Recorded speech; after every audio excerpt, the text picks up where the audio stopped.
السلام علیکم، دس از مائی YouTube channel جنت ٹی وی۔ آج کی ویڈیو میں ہم جانیں گے کہ رمضان المبارک کا کیا مطلب ہے۔ رمضان المبارک کا مہینہ انسان کی روح کی کس طرح صفائی کرتا ہے۔ رمضان کی آمد سے پہلے ہمیں کس طرح رمضان کی برکات کو حاصل کرنے کے لیے خود کو تیار کرنا چاہیے، اور ساتھ ہی ساتھ روزے کے کیا مقاصد ہیں۔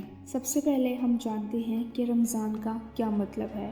رمضان عربی زبان کا لفظ ہے جس کے معنی ہے جھلسا دینے والا۔ اس مہینے کا یہ نام کیوں رکھا گیا؟ اس مہینے کا نام اس لیے رکھا گیا کہ اسلام میں سب سے پہلے یہ مہینہ آیا تو سخت اور جھلسا دینے والی گرمی میں آیا تھا، لیکن بعض علماء کرام کہتے ہیں کہ اس مہینے میں اللہ تبارک تعالیٰ اپنی خاص رحمت سے روزے دار بندوں کے گناہوں کو جھلسا دیتے ہیں اور معاف فرما دیتے ہیں، اسی لیے اس مہینے کو رمضان کہا جاتا ہے۔ رمضان المبارک کا مہینہ انسان کی روح کی کس طرح صفائی کرتا ہے۔ اللہ تعالیٰ یہ مبارک مہینہ اس لیے عطا فرمایا ہے کہ پورے 11 مہینے انسان دنیا کے کاموں میں خود کو الجھا کر رکھتا ہے، جس کی وجہ سے اس کے دلوں میں غفلت پیدا ہو جاتی ہے، روحانیت اور اللہ تعالیٰ کے قرب میں کمی آ جاتی ہے۔ تو رمضان المبارک کا یہ بابرکت مہینہ آدمی اللہ کی عبادت کر کے اس کمی کو دور کر سکتا ہے، دلوں کی غفلت اور زنگ کو ختم کر سکتا ہے، تاکہ اللہ تعالیٰ کے قرب کو حاصل کر زندگی کو ایک نئے طریقے سے دوبارہ شروع کر سکے۔ جس طرح کسی مشین کا کچھ عرصے استعمال کرنے کے بعد اس کی سروسز اور صفائی کی ضرورت پڑتی ہے، بالکل اسی طرح اللہ تعالیٰ نے انسان کی صفائی اور سروسز کے لیے اس بابرکت مہینے کو مقرر فرمایا ہے۔ اب ہم جانتے ہیں کہ رمضان کی آمد سے پہلے ہم خود کو کس طرح رمضان کی برکات حاصل کرنے کے لیے تیار کر سکتے ہیں۔ رمضان المبارک جیسے عظیم اور بابرکت مہینے کے سایہ فگن ہونے سے قبل ہر مسلمان کو چاہیے کہ وہ اپنے تمام چھوٹے اور بڑے گناہوں سے اللہ تعالیٰ کے حضور توبہ کر لے۔ یہ مہینہ جو سراپا نیکیوں اور قرآن کریم اور مغفرت اور بخشش کا مہینہ ہے، جس میں تمام سرکش شیطان چکر دیے جاتے ہیں، جنت کے دروازے کھول دیے جاتے ہیں اور جہنم کے دروازے بند کر دیے جاتے ہیں۔ اس میں وہ پورے مہینے کے ایک ایک منٹ اور سیکنڈ کو غنیمت سمجھے اور تمام منصوبہ بندی کے ساتھ زیادہ سے زیادہ نیک اعمال کر کے اس ماہ مبارک کے مہینے میں فیض و برکت سے فائدہ اٹھا سکے۔ اب ہم جانتے ہیں کہ روزے کے کیا مقصد ہے، روزے کے کیا مقاصد ہیں۔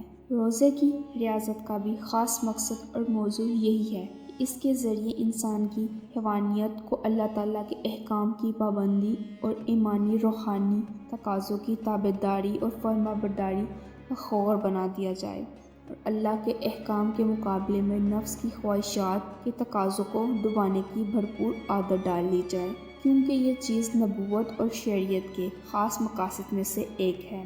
اسی لیے پہلی تمام شریعتوں میں روزے کا حکم رہا ہے، اگرچہ روزوں کی مدت اور بعض دوسری تفصیلی احکامات ان امتوں کے خاص حالات کے مطابق ایک دوسرے سے مختلف ہیں۔ قرآن کریم میں اس امت کو روزے کا حکم دیتے ہوئے ارشاد فرمایا گیا، اے ایمان والو، تم پر روزے فرض کیے گئے جس طرح تم سے پہلی امتوں پر بھی فرض کیے گئے۔ روزوں کا یہ حکم تم کو اس لیے دیا گیا تاکہ تم میں نیکی اور پرہیزگاری پیدا ہو جائے، کیونکہ یہ بات یقینی ہے کہ نفس انسان کو گناہ اور نافرمانی اور حیوانی تقاضوں میں اسی وقت مبتلا کرتا ہے جبکہ وہ سیر اور چکھا ہوا ہو، اور اس کے برخلاف اگر وہ بھوکا ہوگا تو مزحمل ہو پڑا رہتا ہے، پھر اس کی معصیت نہیں سوچتی۔ روزے کا مقصد یہی ہے کہ نفس کو بھوکا رکھ کر مادی اور شہوانی تقاضوں کو بروئے کار لانے سے اس کو روکا جا سکے۔ اسی طرح کہا جاتا ہے کہ عالم بلا کی پاکیزہ مخلوق فرشتے نہ کھاتے ہیں نہ پیتے ہیں نہ